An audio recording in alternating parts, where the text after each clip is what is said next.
également avec un autre collègue qui gérait la partie qui était relative au secteur éducatif, les relations entre les différents services de l'éducation nationale, jusqu'au niveau régional, départemental.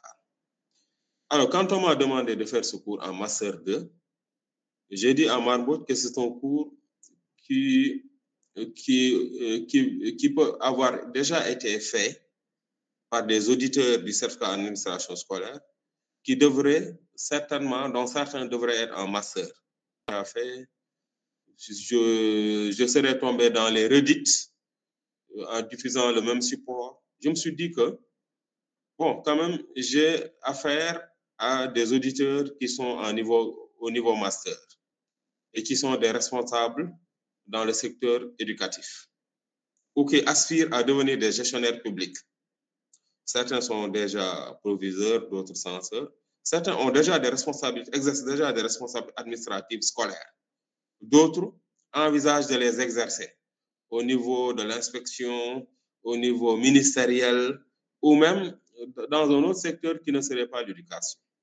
Je me suis dit que peut-être la meilleure façon d'améliorer ça, c'est de ne pas me focaliser sur le secteur éducatif et de faire comprendre des aspects essentiels de la gestion administrative qu'un gestionnaire public a l'obligation de connaître, parce que vous êtes des gestionnaires publics.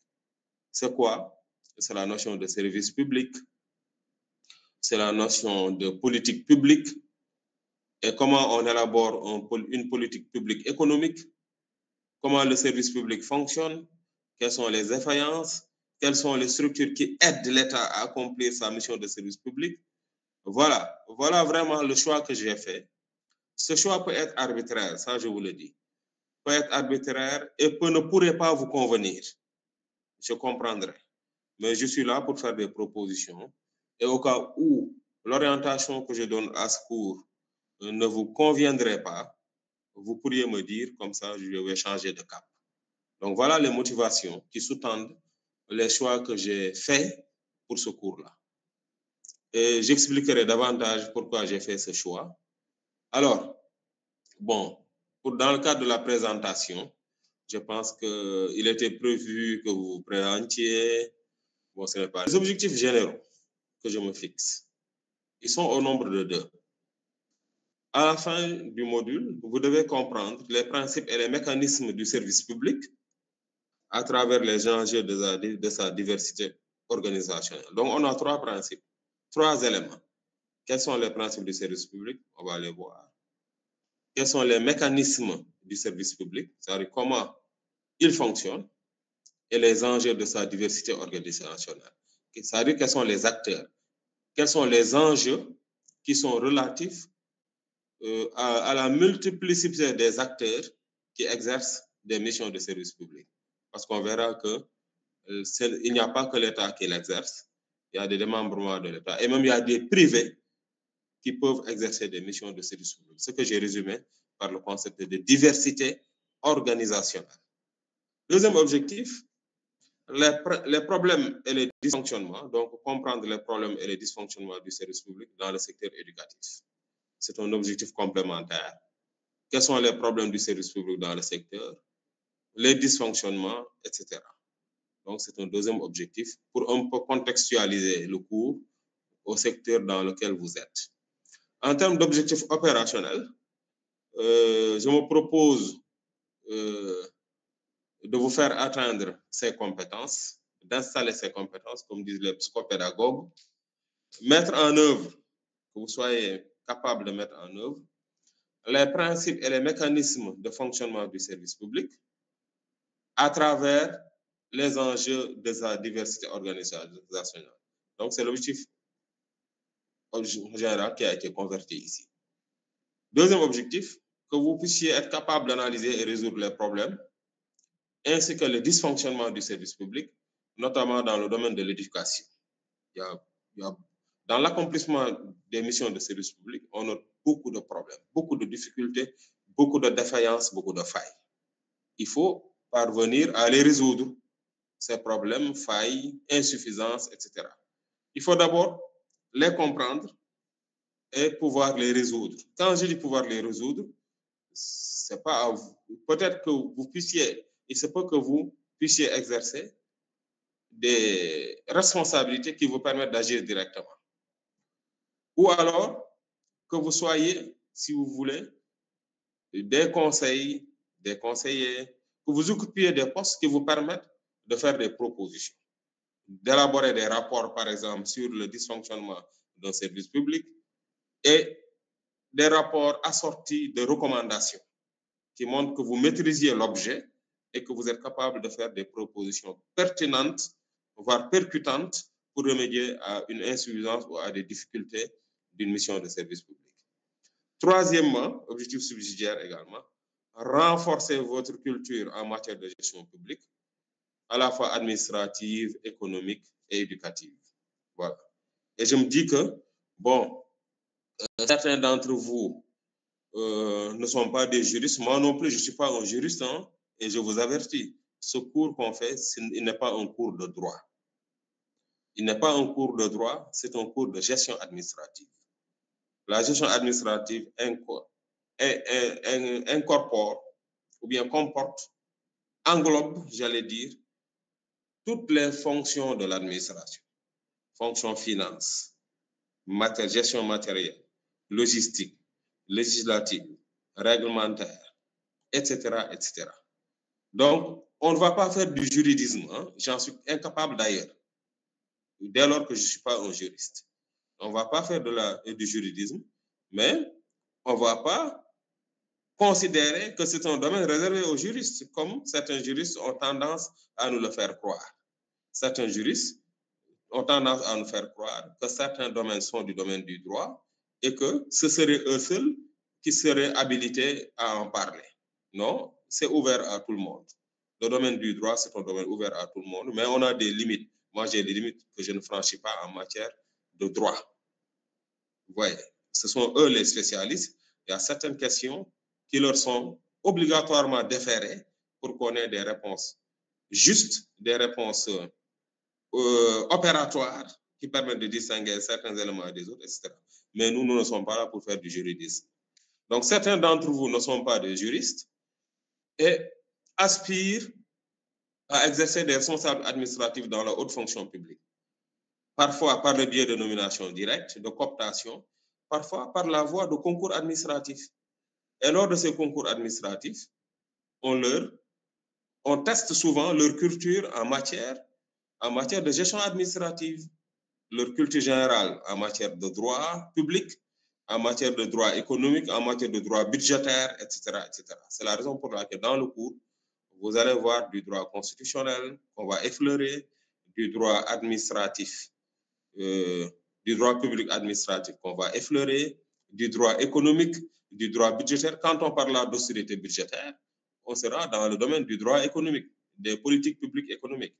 Donc, ce cours a également cet objectif. L'objectif de vous faire comprendre certaines notions, de vous donner une certaine culture qui vous permette parfois d'être à l'aise dans vos fonctions de gestionnaire public, mais également d'avoir le minimum de culture nécessaire quand vous déciderez, ou bien quand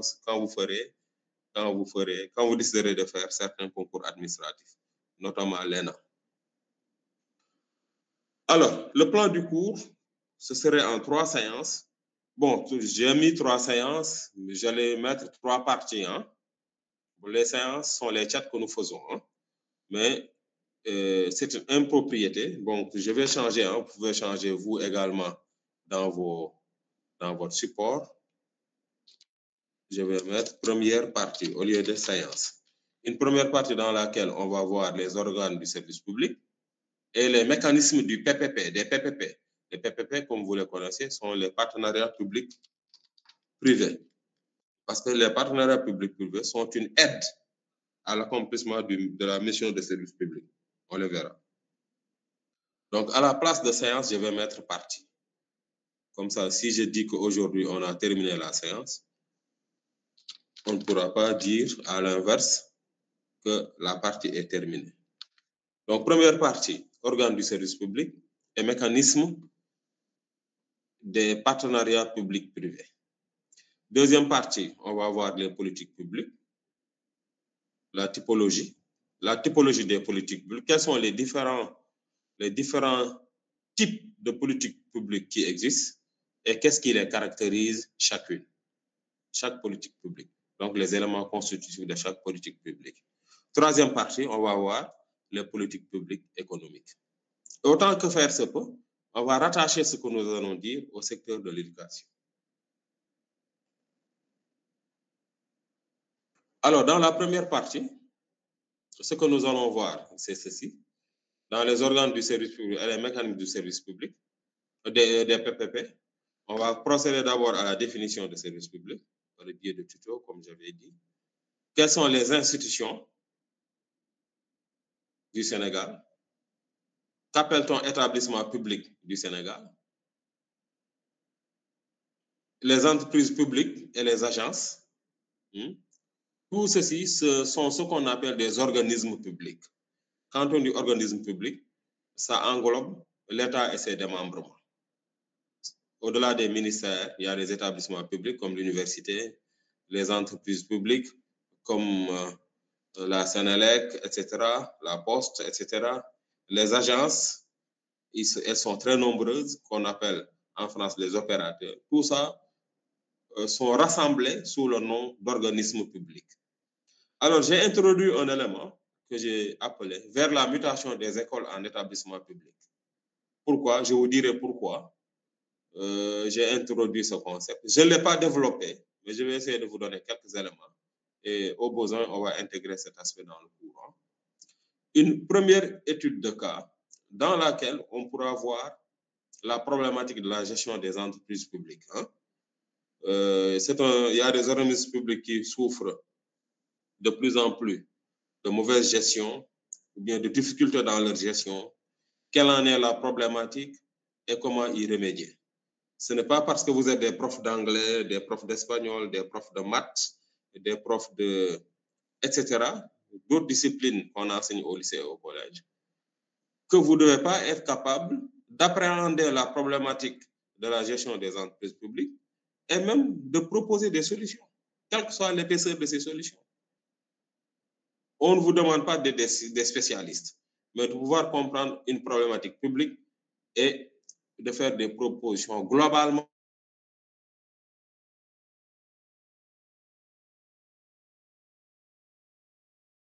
mathématiques. Ça, c'est l'affaire des experts. Nous, ce que nous jugeons, ce que nous voulons, c'est juste appréhender un problème et le résoudre. Moi, si je m'étais limité aux études littéraires que j'avais faites, parce que moi, je suis un littéraire à 100%, j'ai été formé pour enseigner. J'ai l'habitude de dire que dans nos diplômes de lettres, on mettait par exemple licence d'enseignement, maîtrise d'enseignement, etc. Donc, on est a priori formé pour enseigner le français. Mais on évolue dans une société qui évolue dans des secteurs économiques, géographiques, politiques, culturels, etc. Nous devons comprendre certains aspects du droit, certains aspects de l'économie, certains aspects qui sont liés à la vie citoyenne. Et on devrait avoir notre mot à dire. Donc, si je me mettais à dire que je suis un littéraire, je parle de littérature, de poésie, comme je l'avais fait tout à l'heure avec notre cher ami parlant de Lamartine, on pouvait le faire indéfiniment. Mais bon, la société a besoin d'intellectuels c'est-à-dire qui peuvent aborder toutes les questions avec des éléments concrets, des éléments de science objectifs, vous voyez. Donc, c'est la raison pour laquelle j'ai introduit ces éléments-là dans le cours. Et je me rappelle même que le bac G, s'il y a des professeurs d'enseignement technique, ils pourraient en attester. Dans le bac G de cette année, l'étude de cas qui a été donnée, une étude de cas extrêmement riche, très intéressante, était centrée sur la Poste. J'avais même envie de traiter ce cas-là, mais je ne l'ai pas encore fondamentalement exploité. C'est pourquoi je ne l'ai pas inséré. Alors, on va voir la délégation des services. Qu'est-ce qu'on appelle délégation des services? Ça passe par les partenariats publics-privés. C'est lorsque l'État confie une mission qui lui était destinée à un privé par le biais d'une rémunération contractuellement définie. C'est ça un partenariat public-privé. en faveur des infrastructures éducatives. Et il y a des exemples, hein. On va avoir 2 cas de PPP. Il y a le financement du TER, Train Express Régional, financement très problématique. L'objectif, c'est que vous voyez la complexité des PPP. Et lorsque vous devez un jour être associé à un projet de partenariat public-privé pour l'acquisition d'une infrastructure scolaire, que vous ayez les prérequis, de solides prérequis qui vous permettent d'émettre des avis. Donc, on va avoir le financement du TER, mais également de l'université Amadou Mahtar Mbow. L'université Amadou Mahtar Mbow a été financée partiellement par le biais du partenariat public-public avec la coopération COICA. Je n'ai pas encore d'éléments, beaucoup d'éléments sur ce PPP. Je suis en train encore de chercher. J'espère que je vais trouver. Et je vous expliquerai comment le montage financier a été fait et comment les partenariats publics ont été greffés dans le mode de financement de l'université Amadou Mahtar Mbow, l'UAM. Dans la deuxième séance, on va voir la typologie des politiques publiques, qu'appelle-t-on politique réglementaire, politique allocative ou distributive, politique redistributive et politique procédurale ou constitutive. On verra ces éléments dans la deuxième séance. Deuxième partie. Je vais changer ici aussi. Je ne vais pas différer, sinon je pourrais être victime de la procrastination. Vous connaissez la procrastination? Oui, remettre toujours à demain. Voilà. Remettre toujours à demain ce qu'on peut faire aujourd'hui.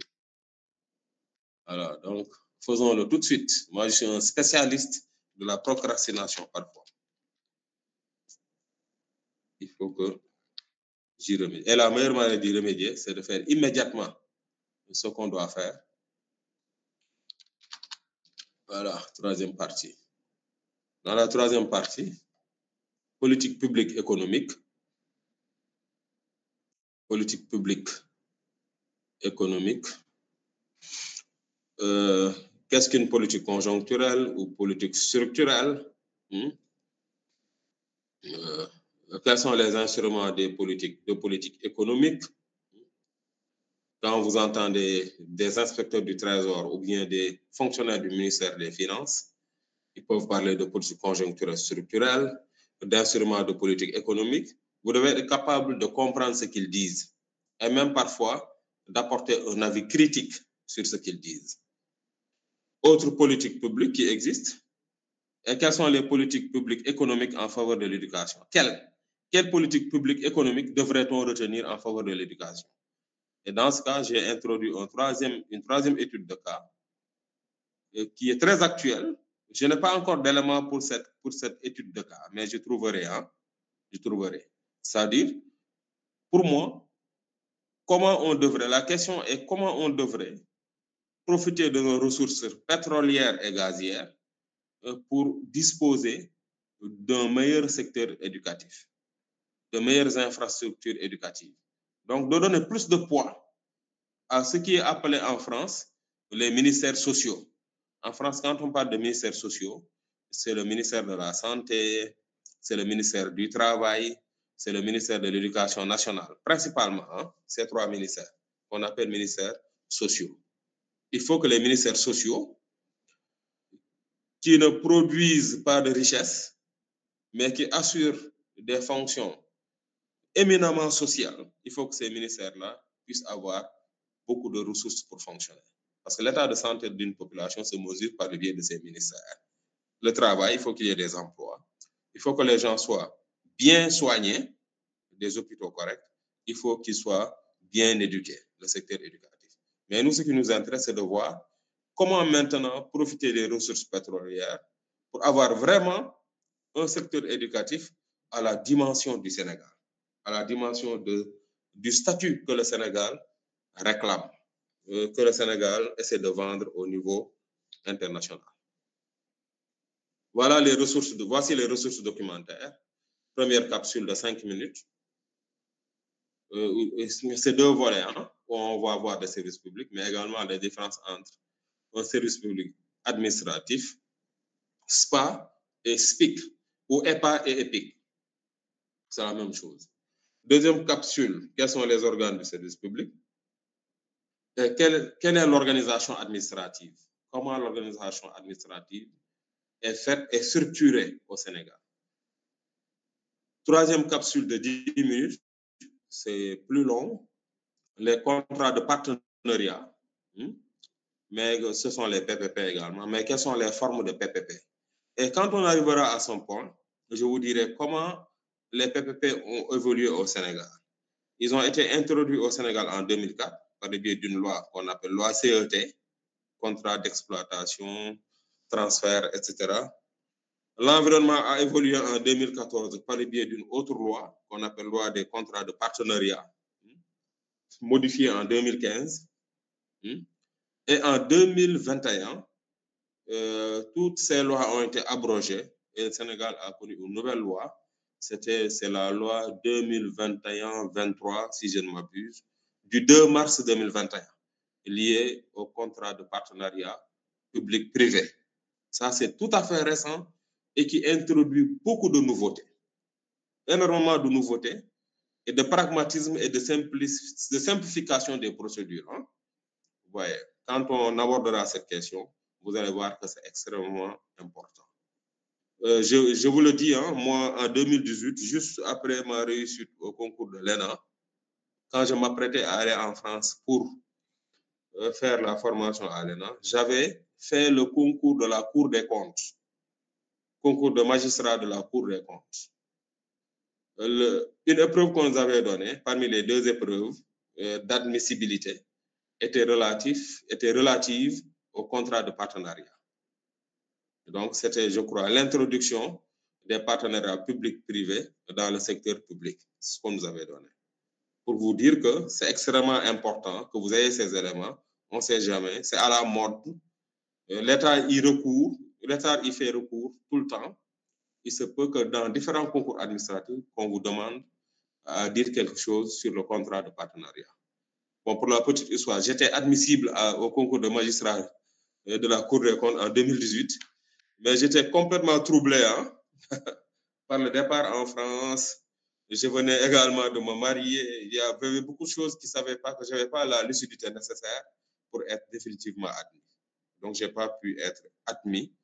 Et c'est comme ça que je suis allé en France pour suivre ma formation. Alors, troisième capsule, quatrième capsule. Quelle est la différence entre une politique d'austérité et une politique de relance? Ouais, ce sont les économistes qui disent tout le temps cela. En Europe, il y a un moment où, dans l'Union européenne, la politique d'austérité avait suscité un vif débat, notamment avec la Grèce, c'était du temps de Sarkozy, et politique de relance. Ce sont des leviers, des instruments de politique économique. On va voir ce qui les caractérise. Cinquième capsule, quand l'austérité nous serre la ceinture, on va expliquer réellement ce qu'est une politique d'austérité budgétaire. Voilà. Alors, la méthode pédagogique, vous la connaissez. La méthode d'évaluation, questions-réponses, explications pratiques sous forme de quiz. N'est-ce pas? Il y a des quiz qui constituent un premier exercice. On devrait normalement faire des ateliers et retenir des propositions de remédiation aux insuffisances des services publics. Mais ce que je vous propose de faire, pour avoir des notes au gré du cours, c'est qu'à chaque fois qu'on fait une étude de cas, que vous essayez de les traiter en groupe, les études de cas, et que ces études de cas fassent l'objet d'une note. Ça soit noté. Et après, on va choisir les meilleures notes pour en faire la moyenne d'examen. Ça me paraît plus simple, si ça vous convient. Vous allez me dire plus tard, quand vous prendrez la parole, si cette méthode d'évaluation vous convient. Donc, il y a une étude de cas sur la Poste, que je connais très bien pour avoir été un haut cadre de la Poste. Une étude de cas sur le TER, qui est d'actualité. Une étude de cas également sur l'université Amadou Mahtar Mbow, sur la valorisation des ressources pétrolières en faveur de l'éducation. On pourra voir à chaque fois comment capitaliser les résultats d'une étude de cas, sanctionner par des notes et choisir les meilleures notes qui constitueraient, si vous voulez, la note d'examen, au lieu d'attendre à la fin pour vous, excusez-moi du terme, avec des examens et devoirs là. Je sais que vous n'avez pas de temps. Alors, on va démarrer. J'ai changé le titre. Hein. Dans le support que vous avez, vous n'avez pas ces titres-là. Je pourrais vous envoyer le support. J'ai mis gestion administrative et service public. La notion de service public. Qu'est-ce qu'un service public? On va lire cette vidéo et voir pour comprendre un peu. Hein. Si vous avez des difficultés à entendre ou à lire, il faut m'interrompre et me dire pour que je puisse voir comment assurer une meilleure lisibilité du support que je suis en train de projeter. Voilà. Salut à tous, j'espère que vous allez bien. Aujourd'hui, on se retrouve dans une nouvelle vidéo, dans la deuxième vidéo consacrée à la notion de service public et à son identification. Alors, pour rappel, on avait dit que le service public, en réalité, c'était une activité prise en charge par une personne publique, premier élément. Activité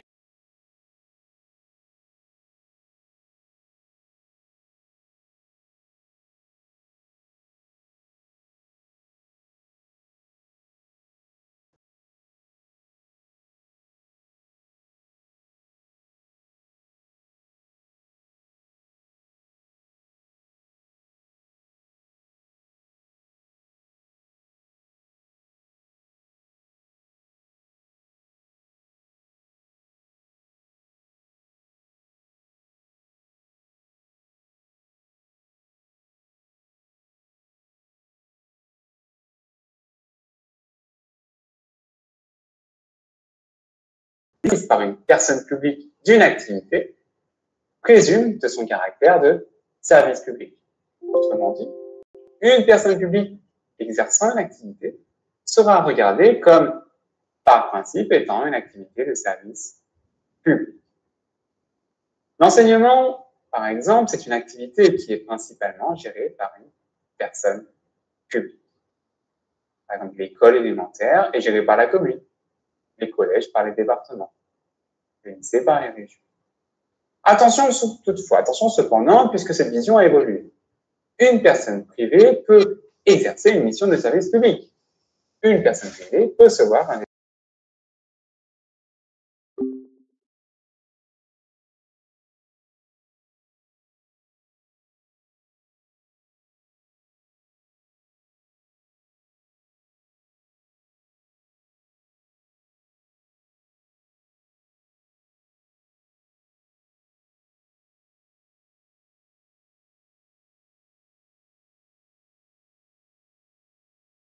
comme la justice.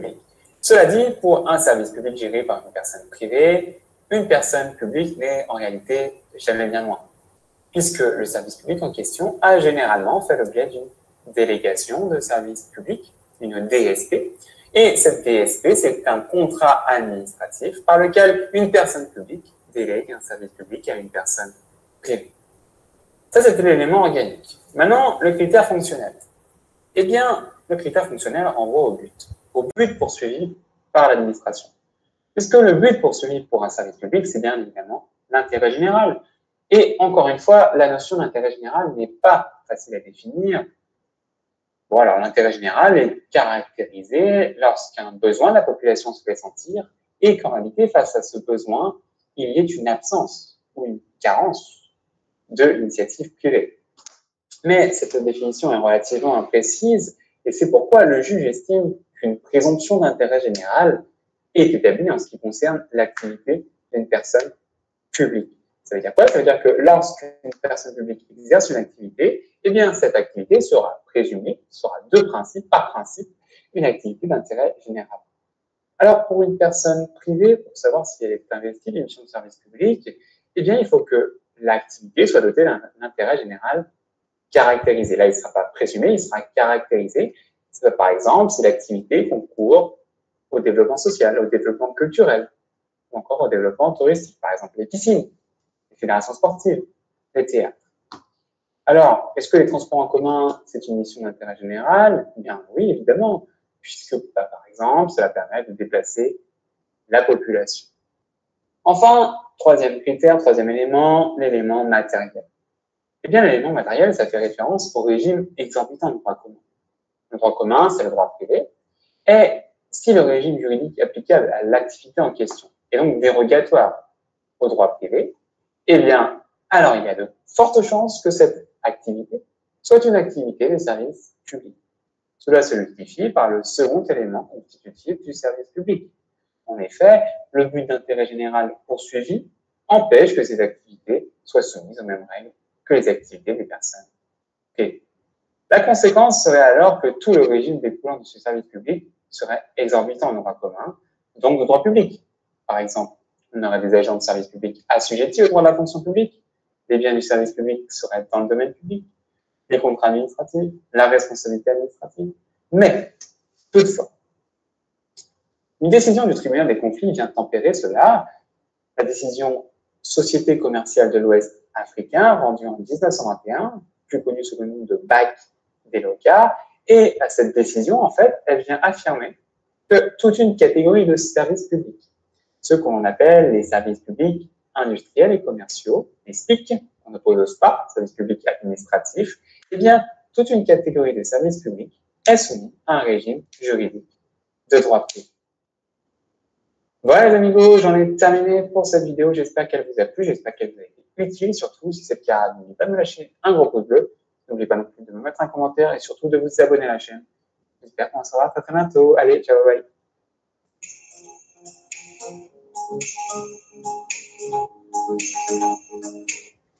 Alors, chers amis, est-ce que c'était clair?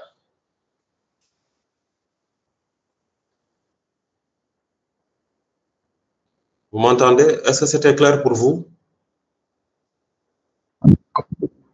Oui, c'est clair, professeur. Mais c'est un peu rapide, quoi. Oui, ça a été clair. Juste que c'est un peu rapide. Mais ça ne peut pas prendre notre quoi.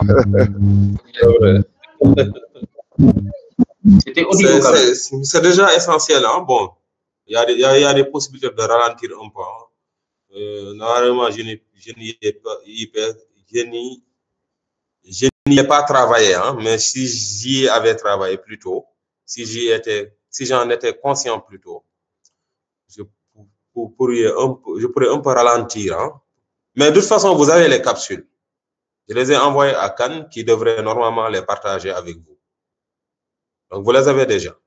Je dis ça parce qu'il y a un petit exercice qui va suivre qui concerne tout ce qui a été dit dans cette capsule et qui sera dit dans la capsule suivante. Donc, la synthèse, la systématisation va vous permettre d'avoir vraiment globalement une compréhension exacte et précise du service public par le biais d'un petit exercice de 8 questions. Donc, vous pourriez prendre note, vous ne pouvez pas tout prendre. Là aussi, il faut être plutôt pragmatique. Hein? Il faut être plutôt pragmatique. Vous ne pourriez jamais tout prendre. C'est ce qui pose problème aux candidats quand ils font le concours et qu'ils font une épreuve de synthèse, de note de synthèse. Ils veulent tout lire, ils veulent tout prendre. Vous ne pouvez jamais tout prendre. Prenez l'essentiel et valorisez l'essentiel. C'est important. Donc, ne perdez pas de temps à vouloir tout avoir dans votre tête. Alors, donc la deuxième vidéo, la deuxième capsule est relative, c'est plus facile, hein? La deuxième capsule est plus facile à appréhender parce que elle permet de faire la distinction entre un SPA et un SPIC. Un SPA, c'est un service public à caractère administratif. Bon, le concept employé souvent dans le langage ordinaire, c'est EPA, un établissement public à caractère administratif. Ils sont nombreux. Il y a l'université, par exemple. Ici, l'université, toutes les universités sont des établissements publics à caractère administratif. Leur mission est purement administrative. Elles ne visent pas à chercher un bénéfice. Elles ne visent pas, si vous voulez, à marchander quoi que ce soit. Vous voyez? Donc, leur mission est purement liée à un domaine immatériel, la production du savoir. Donc, ce sont ces établissements qu'on appelle établissements publics à caractère administratif.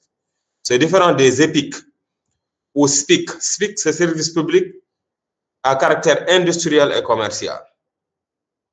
Alors, ou établissements publics à caractère industriel et commercial. Ce sont des établissements qui sont des organismes publics, mais qui cherchent à s'autofinancer. Ils bénéficient de la subvention de l'État, mais la subvention de l'État est insuffisante. Et l'État leur demande, dans les textes législatifs et réglementaires qui les créent, l'État leur demande d'assurer leur autofinancement, c'est-à-dire de produire des biens et des services, de les facturer, de les vendre et d'assurer leur financement. Parce que la subvention publique, ce n'est pas quelque chose qui est destiné à être pérenne pour les EPIC. Donc, ils doivent assurer leur autofinancement. Je prends l'exemple de l'Office des lacs et cours d'eau du Sénégal, OLAC, qui est ici à Saint-Louis. OLAC, c'est un EPIC, c'est un établissement public à caractère industriel et commercial. Il a été créé, je pense, en 2012. Et ses missions ont évolué en 2017 par le biais d'une loi. Donc, c'est une loi qu'il a créée, mais il y a un décret qui fixe ses règles d'organisation et de fonctionnement. Mais dans la loi qui crée, par exemple, l'OLAC, il est bien mentionné que l'OLAC doit percevoir des redevances auprès des usagers qui bénéficient du lac de guerre. C'est-à-dire qu'ils puissent du lac de guerre à des fins peut-être industrielles ou commerciales. Par exemple, Sen'Eau puise du lac de guerre, ou la SONES puise du lac de guerre pour alimenter les populations en eau. Il y a d'autres exploitants agricoles qui puisent du lac de guerre pour, si vous voulez, assurer la culture maraîchère ou d'autres cultures. L'État demande, donc la loi demande à l'OLAC de facturer, si vous voulez, ce recours à l'eau du lac de guerre, en fait, à ces fins-là. Parce que c'est l'OLAC qui gère le lac de guerre et tous les lacs et cours d'eau du Sénégal. C'est la raison pour laquelle l'OLAC est un établissement public à caractère industriel et commercial. Il y en a beaucoup, hein. Si je prends le cas de la Poste a évolué sur plusieurs étapes jusqu'à être une société nationale. Donc, c'était un office des postes et des télécoms, OPT. C'était d'abord PTT, hein? Poste, Télégraphe, Télécom, à l'époque où la Poste et la Sonatel étaient une seule entité. Ensuite, le statut a évolué pour être PTT, Poste, Télécom, Télégraphe. Chaque évolution donne lieu à des conséquences juridiques. Après PTT, la Poste est devenue un EPIC, établissement industriel et commercial. Et juste en 1995, elle est devenue société nationale. Une société nationale ne bénéficie pas de subventions publiques. Elle a une autonomie de gestion, c'est-à-dire qu'elle prend des décisions d'actes de gestion. Le DG, il est nommé par décret, de même que le président du conseil d'administration. Mais tous les autres qui sont au sein de la structure sont nommés par le DG, qui a une autonomie de gestion et une autonomie financière, qui produit ses comptes, etc. L'État contrôle et régule tout simplement, mais ne lui donne pas de subvention, contrairement à un EPIC. Voilà donc, pour synthétiser ce que dit cette vidéo qu'on va écouter, c'est plus court, je crois. Concernant les services publics, il y a une importante distinction à réaliser entre deux types de services publics. Les services publics administratifs, les SPA, et les services publics industriels et commerciaux, les SPIC, SPA et SPIC. Et ces deux types de services publics ne sont pas soumis au même régime juridique, aux mêmes règles. D'où l'importance de bien les distinguer. Et on reviendra tout à l'heure dans la vidéo, on reviendra sur quel est le critère qui permet de distinguer un SPA et un SPIC. Parce que, en fin de compte, si je schématise, là je schématise, il y a quelques petites nuances, mais en gros, si je dois schématiser pour bien comprendre les choses, les SPA sont en principe soumis au droit public et donc au juge administratif. Et puis les SPIC, c'est droit privé, juge judiciaire. Donc, finalement, c'est très important de déterminer qu'est-ce qu'un SPA et qu'est-ce qu'un SPIC. Alors, cette distinction a été consacrée par l'un des grands arrêts de la jurisprudence administrative, c'est l'arrêt Société commerciale de l'Ouest africain, aussi appelé arrêt Bac-Deloka. Un arrêt qui a été rendu en 1921 non pas par le Conseil d'État, attention, mais par le tribunal des conflits. Donc, arrêt du tribunal des conflits de 1921, arrêt Bagvé-Loka. Dans cet arrêt, le tribunal des conflits considère que le juge judiciaire est compétent pour statuer, en appliquant les règles du droit civil, il est compétent pour statuer sur la responsabilité d'un service de transport par bac organisé par la colonie de la Côte d'Ivoire, qui est une personne publique. Mais ce transport, ce service de transport par bac qui était organisé par cette colonie de la Côte d'Ivoire, eh bien, il était exploité dans les mêmes conditions qu'un industriel ordinaire. En fin de compte, ici, le service public de transport par bac, il est exploité par une personne publique, mais comme une entreprise privée. Et donc, de ce fait, ce sont les règles du droit civil qui s'appliquent, et donc, ce sont les juridictions judiciaires qui sont compétentes.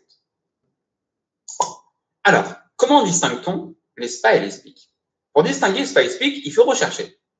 En fait, si le service public en question, qui est en face de nous, il faut rechercher si ce service public, dans sa mission, dans son fonctionnement, dans ses ressources, eh bien, il faut rechercher dans sa mission, dans son fonctionnement, dans ses ressources, si ce service public ressemble à une entreprise ordinaire ou au contraire, correspond plutôt à une action administrative. Alors, ce qu'il faut quand même préciser, c'est que parfois, la qualification de SPA ou de SPIC est exprimée clairement par un texte. Eh bien, dans ce cas-là, bien évidemment, il faut suivre la qualification posée par le texte. Mais un arrêt important du Conseil d'État pose les règles applicables en l'absence de qualification textuelle. C'est l'arrêt USIA, arrêt du Conseil d'État de 1956, Union syndicale, industrie et aéronautique. Que nous dit le Conseil d'État dans cet arrêt très important, USIA? Le Conseil d'État pose tout d'abord qu'en principe, un service public, c'est un SPA, un service public administratif. C'est une présomption que le juge administratif pose. Tout service public est présumé être un service public administratif. Mais, dans cet arrêt, le Conseil d'État pose 3 conditions cumulatives qui peuvent faire tomber cette présomption. Autrement dit, si les 3 conditions laissent penser que le service public est un SPIC, il s'agira d'un SPIC. En revanche, si l'une des conditions vient à manquer, ce sera un SPA. Alors, quelles sont donc ces 3 conditions? 3 conditions dégagées par le Conseil d'État: l'objet du service, l'origine des ressources et les modalités de fonctionnement. Tout d'abord, en ce qui concerne l'objet du service, concrètement, les juges vont se demander si la mission du service public correspond à une mission normale et classique de l'administration, ou au contraire, cette mission est plutôt de l'essence d'une entreprise privée. Par exemple, le service public de construction des routes, c'est quand même plutôt un SPA. À l'inverse, le service public de distribution de l'eau, c'est, de par son objet, un SPIC, en principe. Deuxième critère, les ressources du service. Bien, si le service public est principalement financé par des subventions, par des impôts, par des recettes fiscales, ce sera un SPA, vraisemblablement. En revanche, si le service public est financé comme une entreprise privée, ce sera plutôt un SPIC. Enfin, dernier critère, ce sont les méthodes de fonctionnement du service. Si le service public détient des prérogatives de puissance publique, s'il est gratuit ou encore s'il est soumis à la comptabilité publique, ce sera plutôt un SPA. Ou à l'inverse, si par exemple le personnel est soumis au code du travail et à la comptabilité privée, ce sera plutôt un SPIC. Voilà, on a terminé avec cette vidéo sur le SPA et le SPIC. Si tu as bien aimé la vidéo, n'oublie pas de la liker. Pour toi, c'est peut-être pas grand-chose, mais pour moi, le soutien, il est vraiment énorme. Ça me donne de la... Voilà. Je vois que cette vidéo a été plus lentement déroulée, hein, ce que je constate. Plus lentement déroulée. C'est bien le cas pour vous ou bien? Dites-moi, s'il vous plaît. Oui, professeur, effectivement. C'est bien fait. Effectivement. C'est clair. C'est vidéo, oui, effectivement. Voilà, je vous remercie. Et il y a une notion qui a été introduite, introduite plutôt, c'est la notion de contentieux administratif. Parfois, c'est le contentieux administratif qui permet d'éclairer davantage. On a donné le contentieux, l'arrêt du Conseil d'État, l'arrêt Bac-Deloa, si vous avez bien suivi, qui a déféré une affaire devant un tribunal privé. C'était une entité publique qui faisait du transport par bac. Donc, c'est une mission de service public. C'est une mission de service public plutôt à caractère administratif menée par une entité publique. Mais le Conseil d'État avait considéré cette mission de service public est exécutée exactement comme le fait une entité privée. Et dans ce cas, la contestation, le recours qui a été formé, hein, en droit on dit former un recours, hein, et non pas formulé. Le recours qui a été formé à l'encontre de cette entreprise, qui était une entité publique, le Conseil d'État avait considéré qu'il pouvait valablement être traité par une juridiction privée, c'est-à-dire le tribunal judiciaire. Parce que simplement, les affaires des entités publiques, des services, des établissements publics à caractère administratif sont déférés devant le juge administratif. Au Sénégal, le juge administratif, c'est la Cour suprême. Dans les tribunaux, il y a des juges administratifs. Ça, c'est au niveau départemental, régional. Mais il y a la juridiction suprême qui traite du contentieux administratif, c'est la Cour suprême. Parce que je dis ça parce qu'au Sénégal, on n'a plus de Conseil d'État. En France, c'est le Conseil d'État. Mais au Sénégal, c'est la Cour suprême. Vous voyez. Autrement, c'est que est carrément presque privé à 100%. Mais il y a une mission de service public qui est remplie. Il parle par exemple de l'origine des ressources. L'origine des ressources. Si une entité publique est financée à l'aide des impôts et des taxes, de subventions, de redevances étatiques, c'est clair que c'est un SPA. C'est un service public à caractère administratif. Par exemple, vous prenez la CNO, vous prenez la Sénélec, vous prenez la Poste. Ce sont des entreprises qui ne sont pas financées par le biais de taxes et impôts, par le biais de redevances, par le biais de subventions. C'est exceptionnellement qu'ils reçoivent des subventions.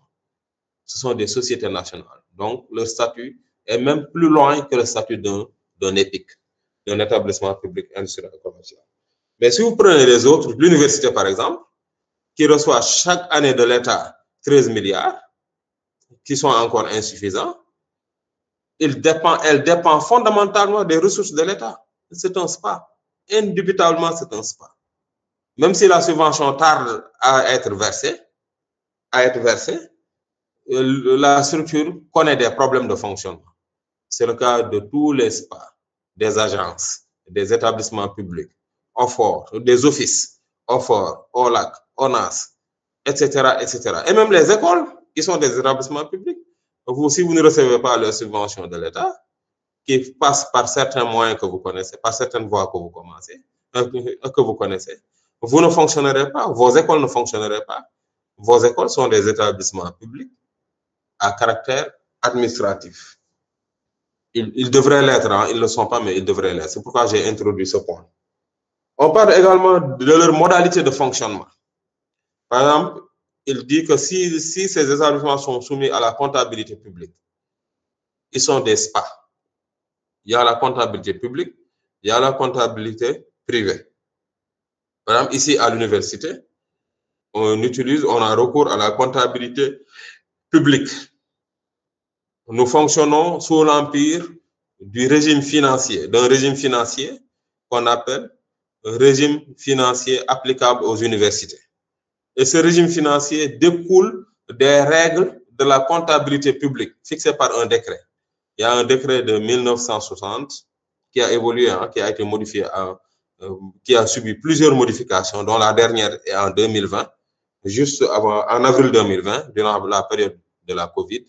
C'est le décret portant à règles de la comptabilité publique, ce qu'on appelle RGCP, règles de la comptabilité publique. Nous, le régime financier sous l'empire duquel on fonctionne, c'est un régime qui est fondamentalement puisé, dont les éléments sont puisés, sont inspirés du décret portant règle de la comptabilité publique. Donc, nous sommes un SPA. Prenez une agence. Si vous prenez une agence, par exemple, les agences d'exécution, on parlera des agences plus tard. Hein?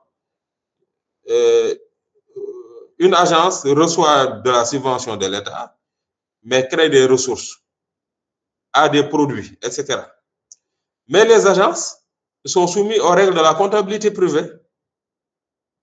Vous voyez, une agence qui devrait être un SPA, un service public à caractère administratif, dans une de ses modalités de fonctionnement, qui est la gestion budgétaire et financière, il est précisé que ces agences-là ont recours à la comptabilité privée, donc pas à la comptabilité publique.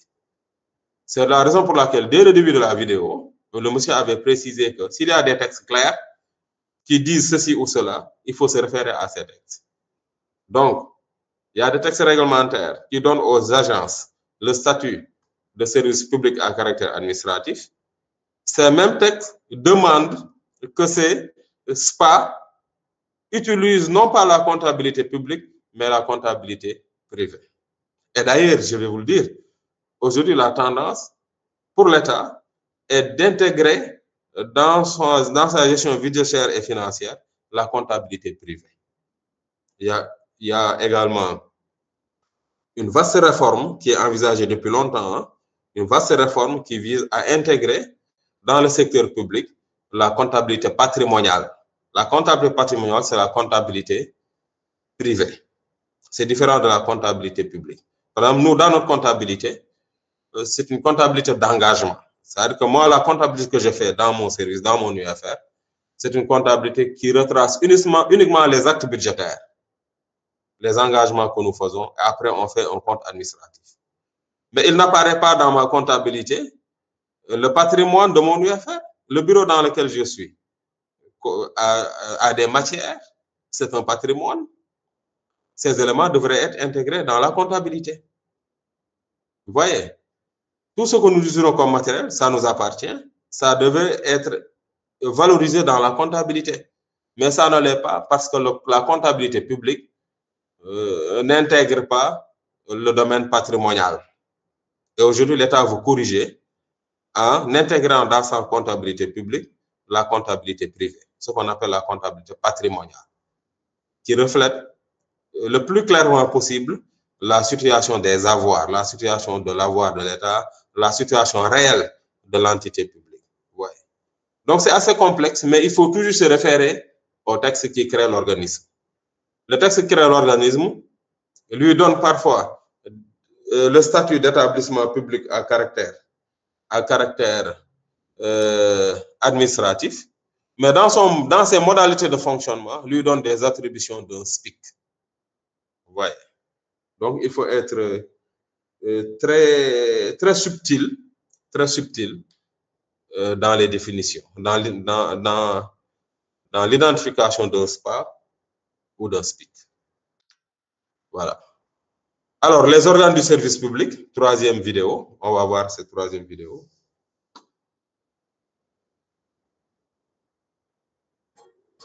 Bonjour, c'est moi, Super Patron. Aujourd'hui, nous allons nous intéresser aux organisations publiques.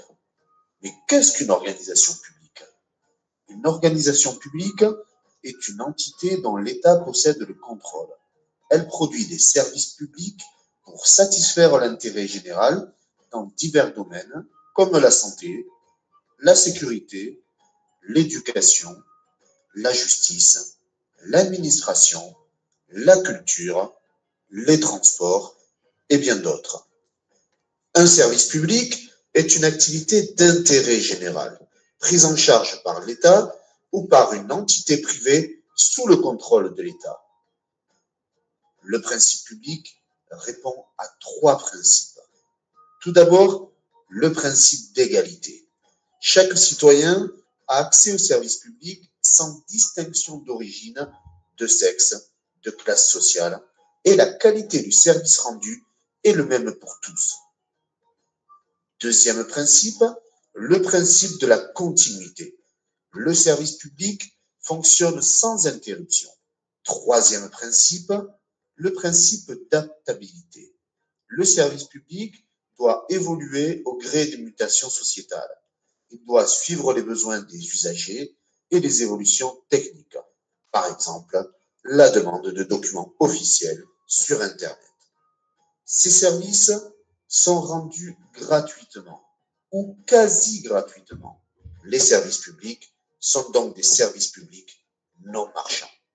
L'organisation ne réalise pas de bénéfices. Il existe plusieurs catégories d'administration publique. Tout d'abord, les administrations centrales.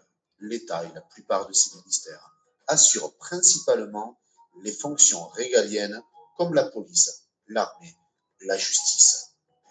Ces organisations publiques œuvrent pour l'ensemble du territoire français. Elles produisent donc des services publics nationaux. À ce titre, elles ont un champ d'action géographique national. Autre catégorie, les entreprises publiques, comme la SNCF. Elles ont une mission d'intérêt général. Ce sont des services publics nationaux. Elles œuvrent sur l'ensemble du territoire et parfois même en dehors des frontières françaises. Elles ont donc un champ d'action géographique national, voire international. Autre catégorie, les collectivités territoriales, comme les communes, les départements, les régions. Elles produisent des services publics locaux et ont donc un champ d'action géographique local. Et enfin, dernière catégorie, les organisations privées dans le cadre d'un partenariat public-privé. Elles produisent aussi des services publics locaux et ont donc un champ d'action géographique local. Voilà, c'est tout pour moi. Je vous remercie de m'avoir écouté et je vous dis à une prochaine fois. Au revoir. Voilà. Cette vidéo aussi, je pense que... Est-ce que vous avez pu prendre note? C'était fluide et plus, relativement bien rythmé pour permettre de prendre note. Vous avez pris note?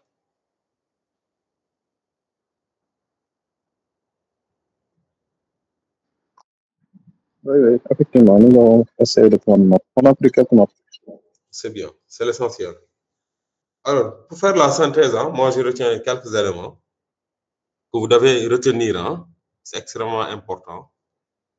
D'abord, je n'en ai pas parlé, mais cela va de soi. La mission d'intérêt général, c'est le premier attribut du service public, l'objet. Si il est repérable dans quelque chose, dans une action publique, un intérêt général poursuivi, un objectif d'intérêt général poursuivi, ça c'est le premier critère. Sachez que c'est effectivement une mission de service public, dont il est le premier critère. Il y a l'égalité, on en a parlé. Les citoyens doivent être également avoir accès, un accès égal au service public, et ça doit apparaître partout. C'est la raison pour laquelle la persistance des abris provisoires dans certaines contrées, dans le cadre de l'éducation, c'est une rupture d'égalité du service public éducatif. Parce qu'en fait, tous les citoyens doivent avoir accès à l'éducation de la même manière. Bon, il faut y avoir de petites dénivellations, mais de petites dénivellations qui ne remettent pas globalement en question le principe d'égalité. Donc, la persistance des abris provisoires est une rupture du service public, est une défaillance du service public.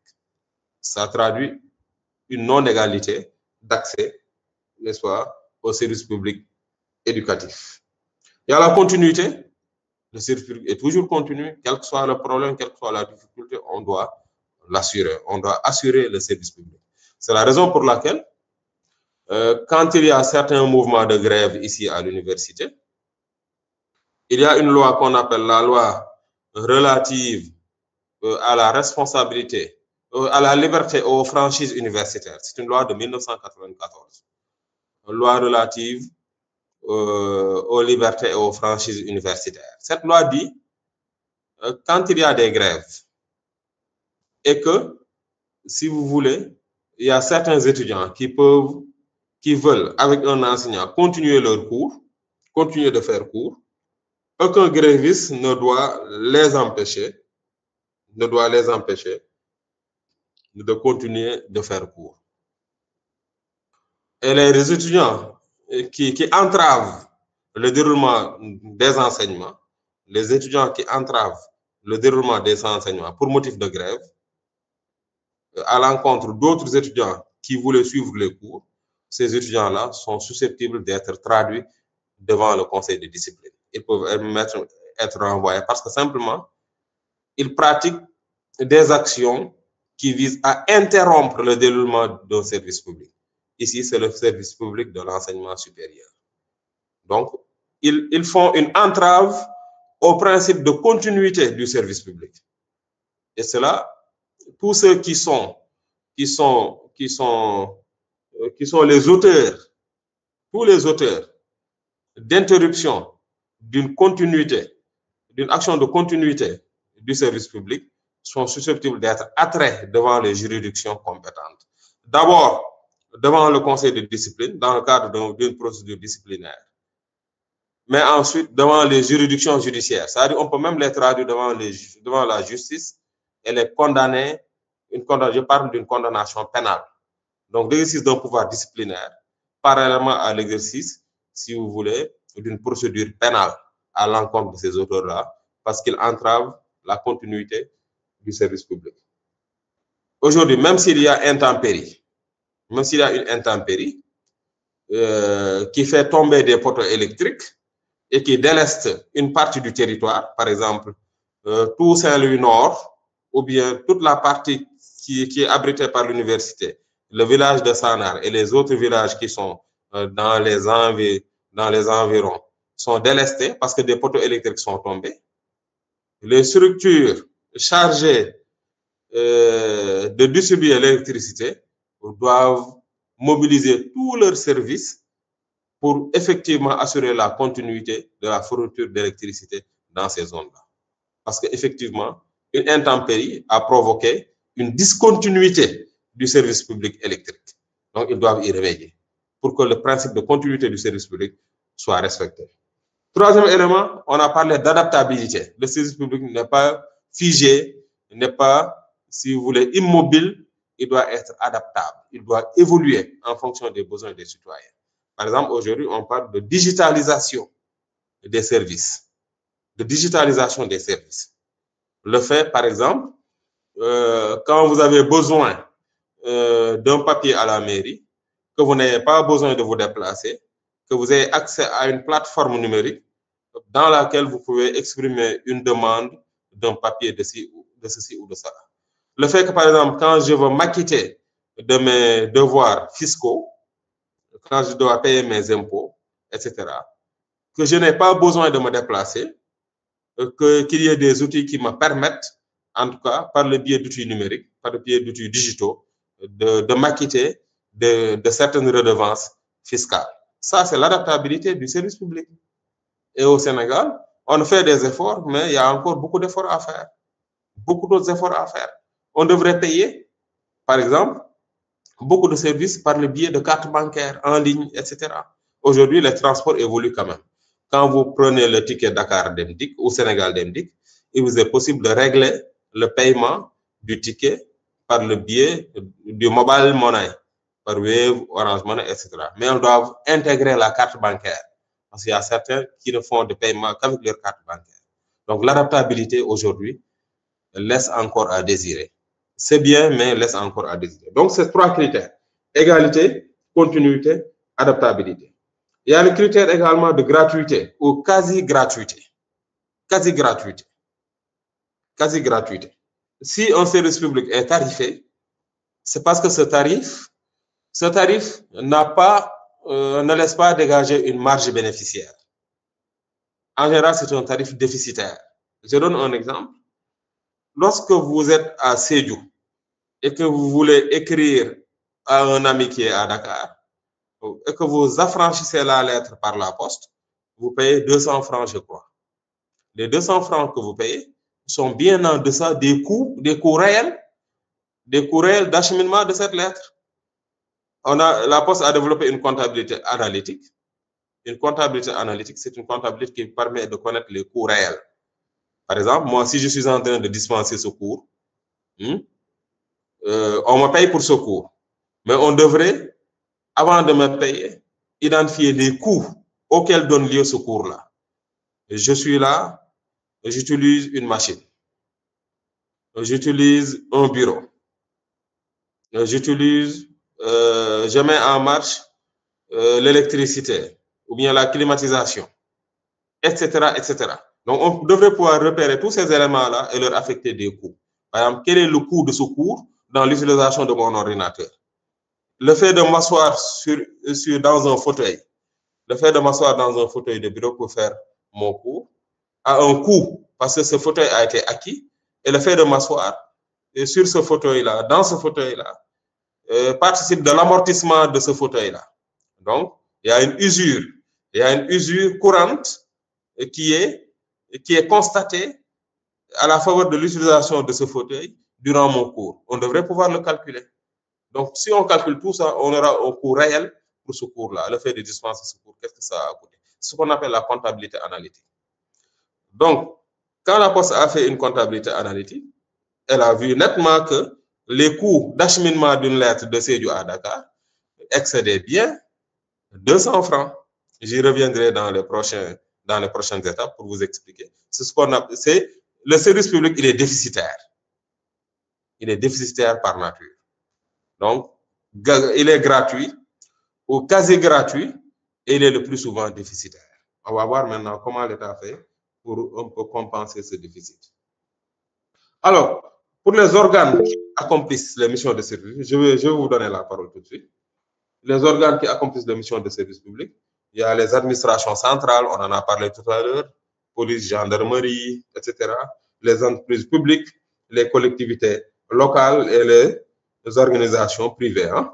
Les administrations sociales et les entreprises publiques, leurs missions sont nationales, comme la police, la gendarmerie, etc. Les entreprises publiques, comme la Poste, CNO, ou bien l'OLAC, l'ONAS,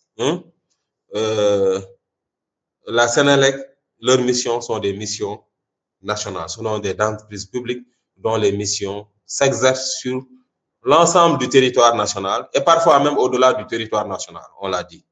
Sénégal Dem Dikk fait du transport extra-régional, je crois. Si tel est le cas, la mission de service public exerce même au-delà du territoire national, comme le fait la SNCF dans le cadre du transport ferroviaire dans les pays de l'Union européenne. Les collectivités territoriales, leurs actions sont locales. Maintenant, les organisations privées qui exécutent des missions de service public, leurs activités sont non seulement caractérisées par une spécificité, une spécialité, mais également elles sont locales. Donc voilà. Normalement, on devrait faire cet exercice, mais il est déjà 12h30. Je vais vous donner la parole et après vous allez faire cet exercice. Peut-être ce serait à rendre la prochaine fois, à traiter la prochaine fois. Qui avait demandé la parole? C'était qui?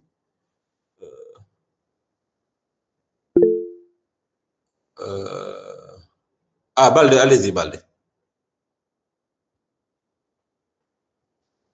Alors, bonjour, professeur. Alors, je voulais également dire parmi les principes de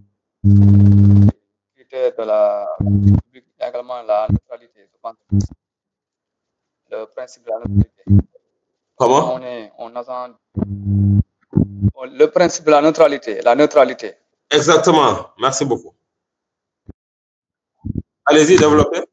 C'est-à-dire qu'en agent de la neutralité, sans pourtant créer une appartenance de quelque, comment dirais-je, ethnie ou religion qu'il soit. Alors, c'était une petite contribution. Maintenant, la suivante. Est-ce que vous pouvez revenir un peu sur les actes administratifs?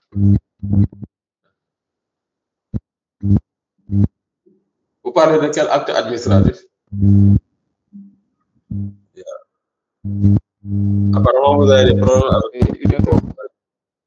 apparemment, vous avez des problème avec votre micro.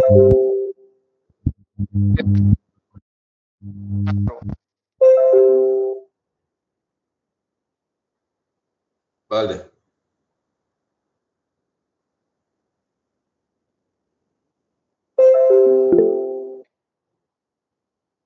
En tentant de revenir à Balde, il parle d'acte administratif. Je lui donne un peu d'éclairer sa question. On va donner la parole à Badji et après à Mbo. Allez-y. Voilà. Bonjour, professeur. Bonjour.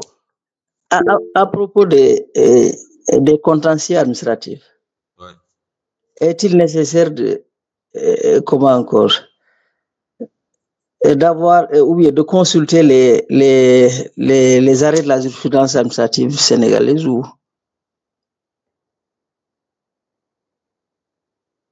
Oui, c'est important. Hein? Vous savez, le droit administratif, c'est un droit qui a été construit, qui a été enrichi par le contentieux. Le droit administratif, il a été fondamentalement enrichi par le contentieux. Parce qu'en fait, je fais d'abord la séparation, hein, l'origine du droit administratif. C'est Napoléon hein, qui était le premier à dire qu'il n'appartient pas à l'annulation de cet arrêté-là qui lui cause des préjudices. Les juges du Conseil d'État ou bien de la Cour suprême ou du tribunal administratif statuent. Et en général, ils se fondent sur une interprétation du droit et prennent des décisions. Ces décisions qui sont prises par le biais des arrêts constituent une jurisprudence et enrichissent le droit administratif. C'est la raison pour laquelle si vous formez un recours, je viens maintenant à votre question. Si vous voulez former un recours, par exemple, vous voulez participer au concours de l'ENA en tant qu'enseignant, vous êtes PES par exemple, professeur d'enseignement secondaire, mais vous voulez participer au concours de l'ENA par le biais du concours direct. Je pense que c'est un cas qui a eu lieu. Non pas en tant qu'enseignant, mais en tant qu'étudiant titulaire d'un master, par exemple. Et l'ENA, en sortant, en publiant la liste des candidats autorisés à participer au concours, n'intègre pas votre nom, invalide votre candidature. Vous formez un recours et vous déposez ce recours à la Cour suprême ou au tribunal administratif. Mais parlons de la Cour suprême. Mais en formant votre recours, vous pouvez, pour mieux convaincre les juges, vous appuyer sur la jurisprudence. Vous appuyez sur la jurisprudence. Vous menez des enquêtes, vous menez une documentation pour voir si une telle affaire a été traitée au Sénégal et quelle est la décision qui a été prise par le juge administratif. Quel est l'arrêt qui puisse concerner votre affaire ou bien dont l'affaire traitée dans cet arrêt-là est voisine de l'affaire que vous déférez devant le juge administratif. Et si le juge administratif a déjà pris une décision favorable sur une affaire similaire, le juge administratif ne se contredit pas. Il va rendre votre recours recevable et vous rétablir dans vos droits. Donc, quand vous formez un recours en droit administratif, il faudrait vous appuyer sur les textes législatifs et réglementaires qui existent, mais aussi sur la jurisprudence. Sur la jurisprudence, c'est important. Ça bétonne votre dossier, ça rend solide votre dossier, et le juge n'aura pas d'autre solution que d'accéder à votre recours parce qu'il ne se contredit pas. Il ne peut pas, pour une même affaire, prendre deux décisions différentes. C'est impossible. Sauf s'il risque d'être décrédibilisé. Ouais.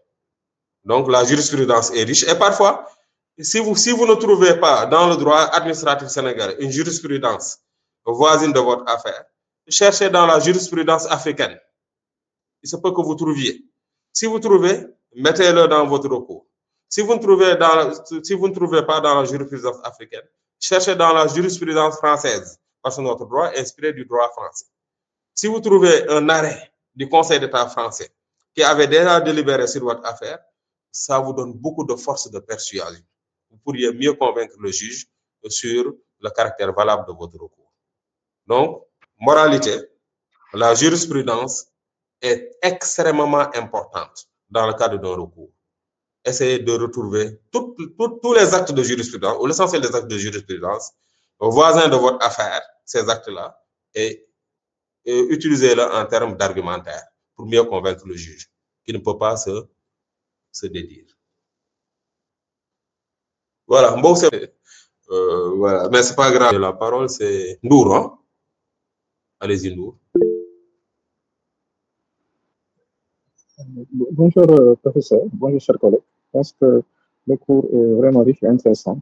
Ça va nous permettre de nous améliorer dans nos différents secteurs.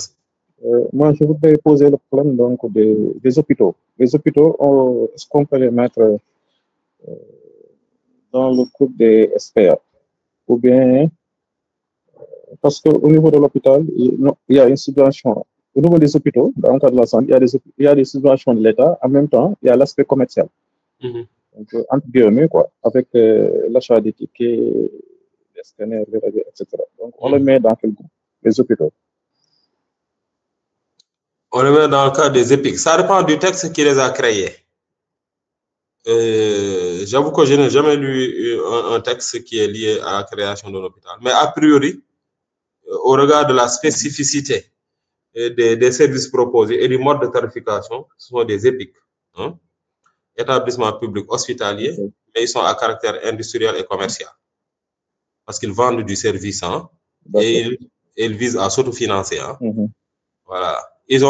Parfois, ils sont même soumis à des contrats de performance. On leur impose un certain niveau de recettes à atteindre. Par exemple, si vous allez dans certains hôpitaux, vous avez parfois l'impression qu'on abuse de vous, qu'on vous demande de faire des analyses, d'utiliser tel service. On essaie de vous facturer le plus possible. L'hôpital a investi sur du matériel, scanner, électrocardiogramme.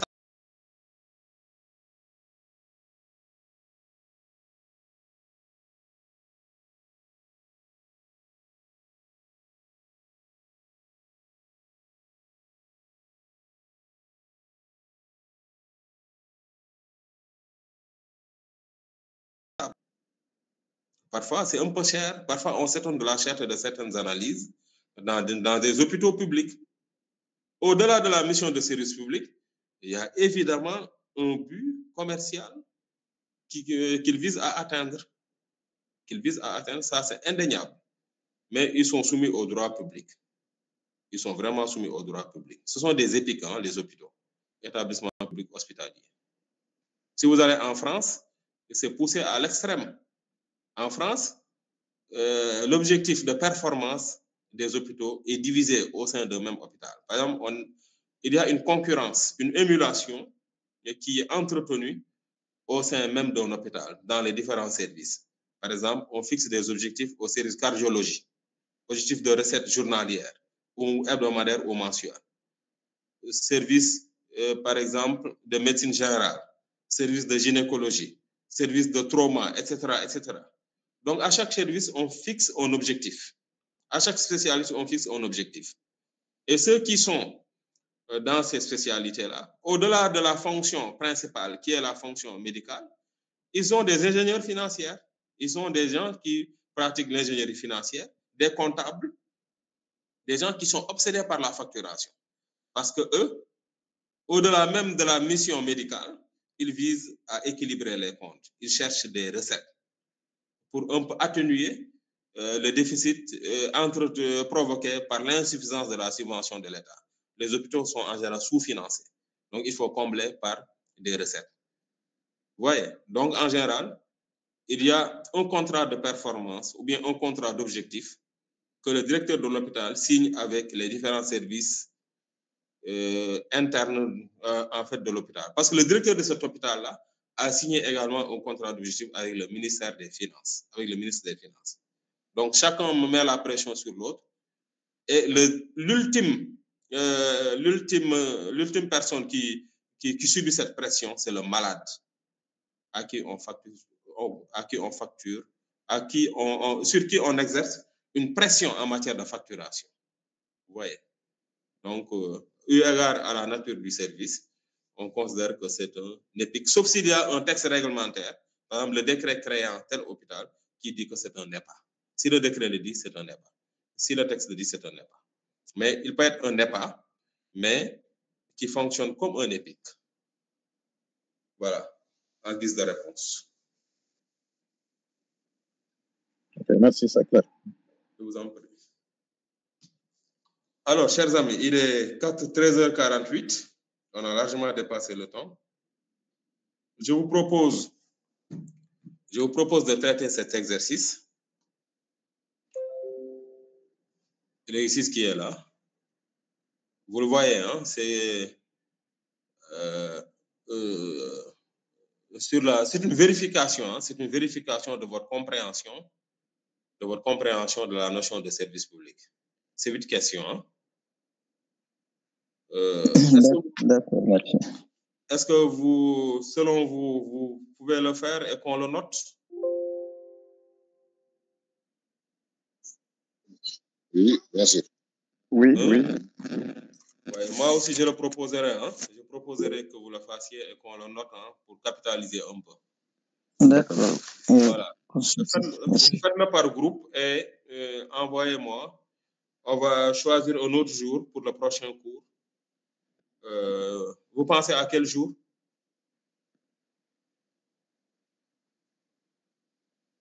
Bon, je vais discuter avec Anne sur ça, hein, pour arrêter un jour. Maintenant, on va faire un groupe de combien de personnes? 2 ou 3 personnes, hein? 2 ou 3 personnes au maximum. Voilà. Donc, 3 c'est mieux, 3. Oui, 3, je suis d'accord, 3 personnes. Et je vais voir mon agenda pour voir le prochain cours, si on peut le faire mercredi ou jeudi. Je vais voir. Hein? Mais les cours de 20 heures, je vous le dis, hein, c'est ce que vous arrange, mais si on peut avoir un créneau horaire, un horaire qui ne serait pas 20 heures, ce serait mieux. Mais si on est contraint, parce que vous avez des obligations durant la journée, j'ai dit vous avez... Ouais, mais avant de quitter, professeur, hein, oui. On peut en discuter ici. On définit... Bon, le jeudi, on a cours. Le jeudi, on fera cours avec Madame Sars. Ok, et le mercredi? Voilà, le mardi aussi, on a cours avec Mouché Koulibaly. Mercredi? Mercredi, non, il n'y a pas de cours programmé. Bon, retenons mercredi à titre provisoire. Oui, mercredi 17h, c'est bon. 17h, ça vous convient? 17h, ça vous va, les collègues? Ouais, moi, c'est bon, 17h. C'est bon, hein? Mercredi 17h, on maintient. Oui, en fait, moi, j'allais proposer 17h30 quand même. Mais c'est noté 18h, 19h30. Hein? Voilà, 18h, c'est encore mieux. 18h, 19h30. C'est le cours, hein? Gestion administrative, avec vous. Voilà. Hein? On avait cours. Administratif, vous pouvez ajouter service public, hein? Service public, politique publique. Hein? C'est l'intitulé que je retiens. Gestion administrative, service public, politique publique. Pour être plus exhaustif, hein? Plus exhaustif possible. Bon, Francis, on parlera de ça. Les écoles privées sont des spas ou des EPIC. Hein? Les écoles privées ne sont même pas des établissements publics. Ce sont des établissements privés qui remplissent des missions de service public. Les écoles privées ne sont pas des établissements publics. Ce sont des organismes privés, mais qui remplissent une mission de service public. Et au titre de l'exercice d'une mission de service public, qui est l'enseignement, elles reçoivent une subvention de l'État. L'État les subventionne en espèces et parfois met à leur disposition des compétences. Par exemple, il peut arriver qu'un enseignant, qu'un fonctionnaire, que l'un d'entre vous fonctionnaires, soit affecté dans une école privée et payé par l'État. C'est une façon pour l'État de contribuer à l'exercice d'une mission civique, d'une mission de service public exécutée par une personnalité privée. Voilà, pour la question de Dossou. Je répondrai à la question de Sowa, Baldé, pour les actes administratifs unilatéraux. Hein, Inch'Allah. Alors, je vous remercie. Ça a été un grand plaisir pour moi de vous retrouver. J'espère que ce sera... plaisir partagé. Merci, professeur. Je vous en prie. Alors, ok, donc, alors, Hervé, le rendez-vous le mercredi. Inch'Allah. À 17h30. D'accord. Inch'Allah. 18h plutôt, ou bien 17h. 18h. Même lien, ou bien vous allez créer un autre lien. Je peux créer un autre lien. Mais il y avait déjà le lien qui est là. Hein? D'accord, on peut le réutiliser. Hein? On le réutilise. D'accord, on utilise le lien là. On le réutilise. Merci beaucoup. Merci beaucoup, professeur. Ça va intéressant. Portez-vous bien. Au revoir.